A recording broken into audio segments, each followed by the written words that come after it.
All right, now we're live. Hello, YouTube. Let me switch over this view here. So this is the second live stream for Wikilection. Today's topic is on experts and how they'll fit into the whole framework. As can be expected, this weekly live stream, the format of it and sort of how it's going to be used is still generally the same, but shifting a bit. The goal here is to keep working towards this, like improving the same presentation to be able to summarize all the important parts of Wikilection. So we'll keep using the same slide deck and then we'll just focus on certain areas. So today the topic is experts, so we'll focus on the information to do with experts. And might briefly touch on some of the related areas, but we'll try to focus on experts or people who are claiming to be experts. A sec, I'm silly and forgot to snooze my phone. There we go. So let me switch the view here so we can see the presentation in a bit more detail. So just a brief introduction to these live streams and a general idea. So the goal is to be able to provide the audience with information about Wikilection, to be able to improve the design of Wikilection and the plans that we're going to be using to solve some of these problems, and then to be able to refine the explanation of Wikilection so that we're able to translate this complex topic into something that makes sense and sounds interesting. These live streams will cycle through a few different topics where they'll loop back and sort of keep talking about the same topics, maybe once every month or two, where the topic is presented in the current state. We'll answer questions both live and as questions are received either as comments or people messaging directly based on that topic. We'll refine the plans, and then the next time that topic is covered, we'll now go back to presenting the new topic in its, or sorry, the new current state of that topic. So as you see the session on evidence or on experts, those will happen, as I said, every month or two, and they'll continually sort of improve and evolve. So let me skip over here to the part on experts. So this image, we talked about it briefly last session, is attempting to explain how information is presented to the public. You see the public here on the outside. Evidence is at the core of everything that we're doing at Wikilection. The problems with evidence, if we go back a slide, actually that's forward slide here, where the examples are things like scientific reports, legislation, court records. Not everyone has the necessary training or knowledge in order to understand what they're saying, what you can learn, how to spot sort of falsified or maybe less than ideal examples of evidence. And the experts are where that comes in. So the evidence are going to be things, again, like scientific records, scientific reports, a journalist's sources, that kind of thing. The experts are, if it's a scientific report, that's going to be the scientists involved in trying to both assess if that report, or that study was designed properly, if it's relaying information honestly, that kind of thing. For stories in the news, it might be about what sources that journalist is depending on and sort of how reliable those are. And then in context of the diagrams, you have the evidence that we just talked about, the experts being the people that would need to sort of apply their expertise to be able to explain it. And then you have the channels or the different ways that the public accesses that information. So a channel, that can be anything from like a TV news show, a YouTube channel, or just some person's Twitter account. If you're broadcasting information, in a way, you're acting as a channel. If you're talking about a certain topic like science, that was hopefully based on some sort of scientific evidence. And so there's this chain of understanding the evidence as an expert and then using a channel to talk about that. So in the context of experts, you can see the examples that we have listed here: scientists, politicians, and that can also include anyone else that is needed to understand politics, from political analysts, the talking heads on news shows, as they're sometimes referred to. And then, if we're talking about how something might affect the economy or a certain report that just came out on the state of the economy or a certain area, you might bring out economists. And in general, all of these stories will be filtered through some sort of a channel that's typically going to be something like a news source, or hopefully there's a journalist or somebody with that type of training, making sure they're properly vetting sources and talking to the right people. So where to actually sort of change how experts are factored into the whole process. This other version of that same image earlier shows how Wikilection accesses that same information a bit differently, where the idea here is we have a much bigger pool of evidence that's been reviewed by the community, especially experts. And then those experts sort of each summarize what the evidence means, but also we're tracking a sort of a profile for each expert. So if we bring out scientists and journalists and politicians and these different people that want to weigh in on how things are and what things are true and not true, we start to track each person as they make those claims. So one important thing to know here is when the term expert is used, what we're really saying are people who are claiming to be experts. It doesn't mean that everyone will agree that they're an expert, but if it's somebody that's chiming in on an important topic that typically requires some kind of training or might be complex to understand, which I think is typically the case if someone's trying to explain something to the public. It's important to know where they're coming from. So we track the experts, as it says here. That includes the people, so commonly journalists or editors at a magazine or some sort of an information source, as well as the organizations involved. So that's kind of more on the media side to do with channels, because the line between experts and channels can get blurry sometimes. And then as well, anyone else that they've brought on to help explain these complex things. Sometimes you might have, like if it's a YouTube channel on science, you might have the channel is that person who's also an expert. So they're kind of acting as everything all at once, but what their role is and sort of where things can go sideways is split out into their function as a channel versus their function as an expert. So the profile for an expert might include their education, which that can be important, of course, for things like, scientists and lawyers and stuff like that. How qualified is this person to talk about that topic, which also ties into their career history. Somebody went to school for something 30 years ago and hasn't worked in that industry. Maybe it's not as important as somebody that also went to school and has worked every day in that industry since. We also track things like their financial ties to help spot possible conflicts of interest. And this will include as well claims they've made in the past. So while we use things like education and career history to get an idea if maybe this expert knows what they're talking about, that is in lieu of having a library of claims and sort of history of what this person has said and how often that's true. Because in a lot of ways, that's going to be your best bet. If you, instead of just looking at whether or not this person has a career in this and has gone to school for it, have they made similar statements in the past, and how often are those correct? And as a final note here, this includes politicians. So this means that when we're talking about having sort of a page for a politician, which we'll go into more detail on that in the future, politicians will commonly, they'll actually cite evidence to themselves, but whether that's a scientific report or some legislation that's being proposed or has just been enacted, they'll generally have claims about what that means or where that came from. And it's important to track those so we can see how often they're correct, along with all the other information that will be unique to politicians, like their activities while campaigning or while they were actually in office as a politician. Now, some things that we want to track. Actually, before I do this, let me switch over to the channel, see if there's any questions. There are not. Good. Not good, but that's how it is. So for the experts that we're tracking, as I said before, one of the most important things we're doing is tracking the claims that experts make. So this can be a claim on what a certain piece of evidence means, like what a certain piece of legislation or a certain scientific report, what that means, either how that might play out, like in the case of legislation, what effects that might have, what the consequences of that legislation might be.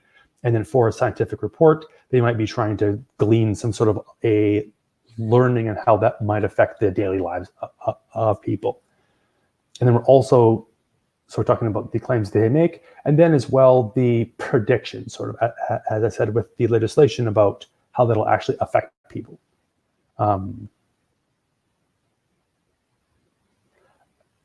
Now, where we have that information available, so if the claim was made in the past, or if they made a prediction and that thing has come to pass, so if they said if this legislation is enacted within a year, this certain thing will happen.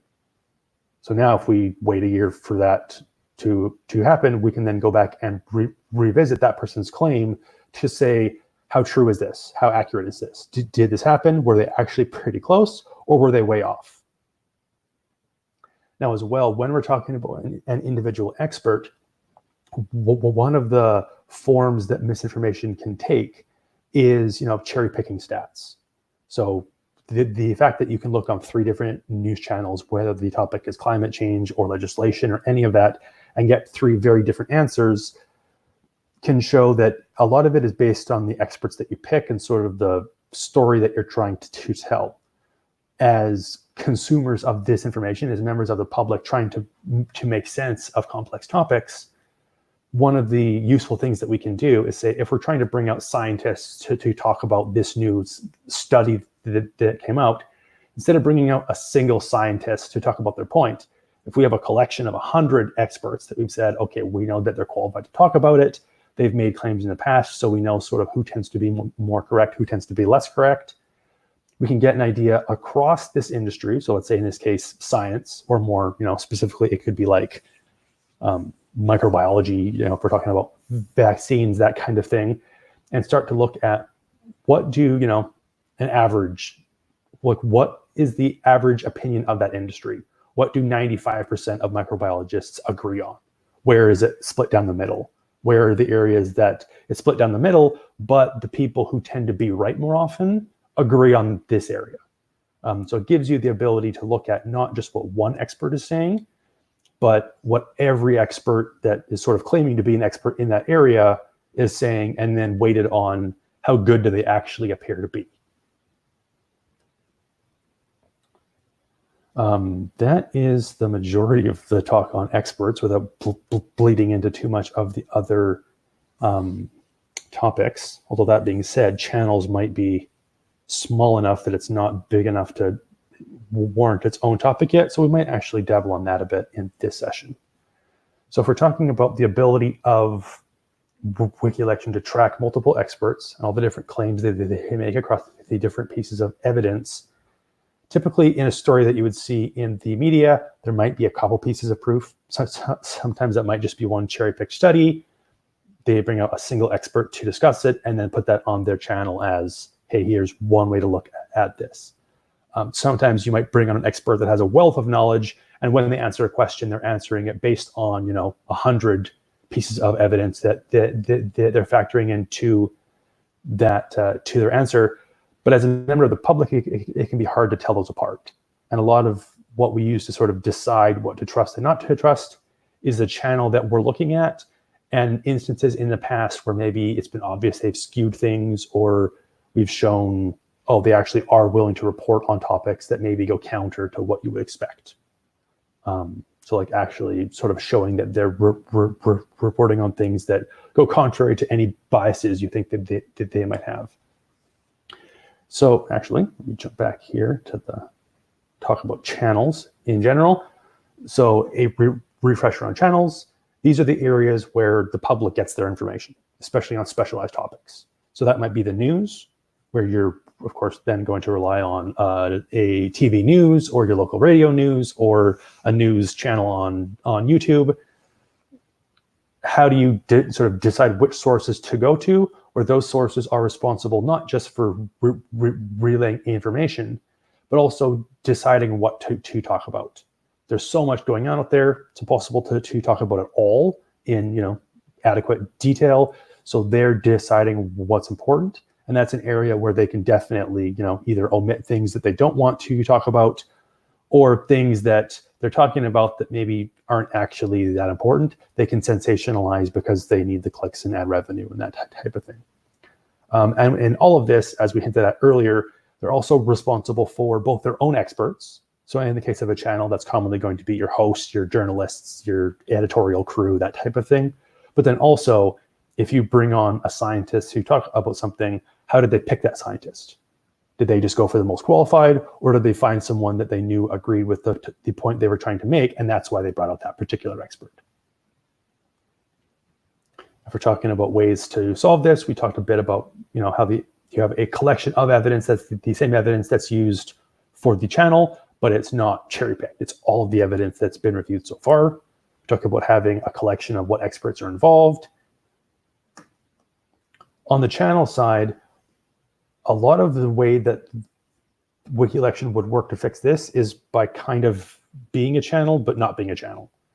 So it acts as though, you've got a collection of the evidence that's been reviewed. You've got experts giving their insight. The goal here is to be able to just show, hey, here's where the experts agree. Here's the things that they agree on. Here's the areas that we're actually not sure about, we might not have evidence for, or the evidence is suspect at best. So the areas where a lot of typical channels are uncomfortable in reporting, we don't know. There's not enough evidence right now. And it's making it clear when that's the case.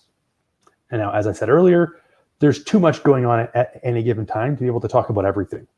So if you don't have like an editorial crew deciding what's important and what's not, how do you make sure you're not just drowning in a sea of topics, a lot of which you might not care about?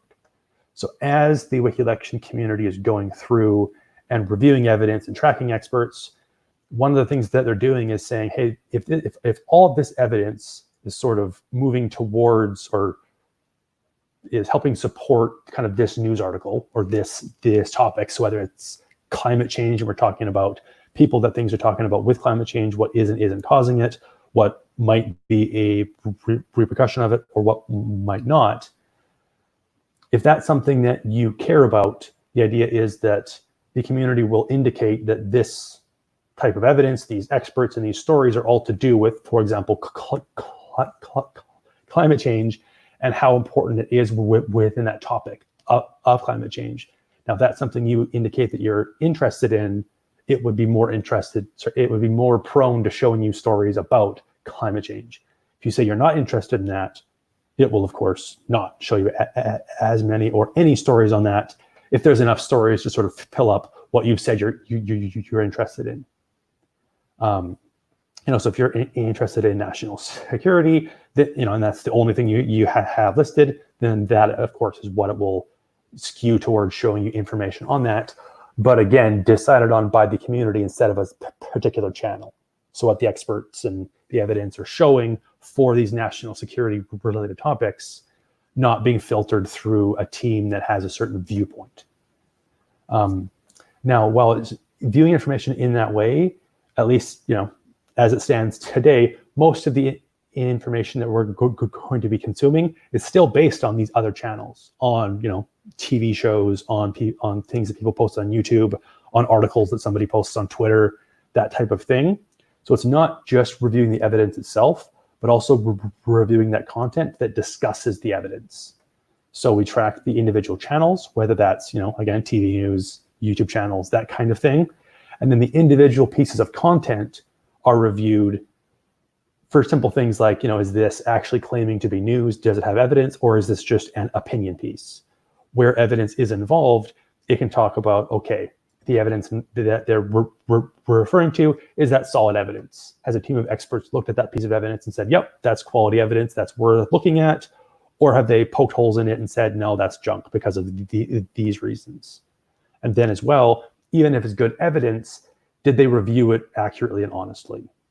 Did they take a really good piece of, like a really solid scientific report that, all the experts who have reviewed it agreed it's good, but maybe misrepresented one of the stats that are quoted in the article? So they can, honestly point to a spot in the evidence and say, well, here's where it says 68% of people do X, but the people who actually know the content say, well, it does say 68%, but it's being used dishonestly. You have to understand that it's actually the smaller subset if you're wording it in the way you are. Let's see if there's anything else we need to talk about on this topic. I think that's kind of the basics. It'll act as its own sort of non-channel where you can filter it based on what you're interested in. And then we're tracking the channels and the content they make. So it all sort of ties together. So as we're verifying the evidence, we can also start to verify the public-facing content that uses that evidence how honestly it's doing it. And then once we start to have a library of that, similar to how we can track if experts are being honest and accurate and how good they are, we can start to track which channels might be guilty of cherry picking their experts and their content, skewing in one direction or another. And that might not mean that you should never trust what they say, but rather be wary in these areas. These are the areas in which this channel appears to be biased. That kind of thing. Make sure there's no other channels here, and then we have the same thing as last week. So in this image, which I've renamed things a couple of times, so hopefully that's not too confusing.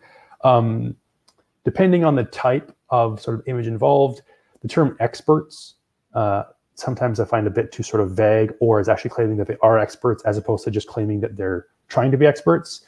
So the terminology may shift. As you can see here, I've called it participants in the past. There's also times where if we're talking particularly about the politician history, because one of the main purposes of Wikilection is to fight misinformation in politics. And one of the main types of people that we'll be tracking is politicians. But there's a lot of overlap where things like in the expert topic, as we mentioned earlier, that's doing things like making claims into what's true or not true using evidence. And that, in theory, everyone is going to have, including politicians. But the important thing here is that any information that we're going to have on a participant should be backed up by evidence. So that's both based on what seems to actually be the case, what evidence is saying, but this is also what a participant said about a certain thing. So with politicians especially, you might have them make promises or make claims during a campaign. You want to record the fact that they said those things. So if later on it's proven one way or the other, and there's arguments about whether or not someone said something or made a claim, we both have proof that the claim was made to back up any information that we see about the experts and participants and politicians, so that if we later say that that claim is true or not, we've got both sides. Okay, we've proved that they said it, and then we've proved if it's true or not, instead of just saying proved if it's true or not, but we don't know if they said it, so what is the use in that? So I think that's about it for today's topic. Hopefully that put the idea of experts or people claiming to be experts and how they're going to factor into reviewing the evidence, seeing how it sort of trickles out to either the public-facing content or what that looks like when it's reviewed by Wikilection, and then supporting the other areas. In this case, sort of the fact that somebody made a comment and if that was true or not, so we can start to get an idea for where the really competent, accurate experts are in the various topics. I think we'll end it here. If you have any questions, I will be keeping an eye on the comments on the videos. And as well, actually, let me go to the final page here. If you'd like to learn more about Wikilection, the website is www.wikilection.com. We're also on Facebook, and we have a Patreon. Patreon is not very active yet. I imagine once we get probably like 10 people on there, we'll start to actually have some regular posts. But right now, the best place to keep in touch is probably Facebook. The website will have a good summary of where information is at right now. But if you actually want to see what we're up to and any future live streams, Facebook is probably your best bet as things are today. So thank you for your time, and I hope to hear from you. Cheers.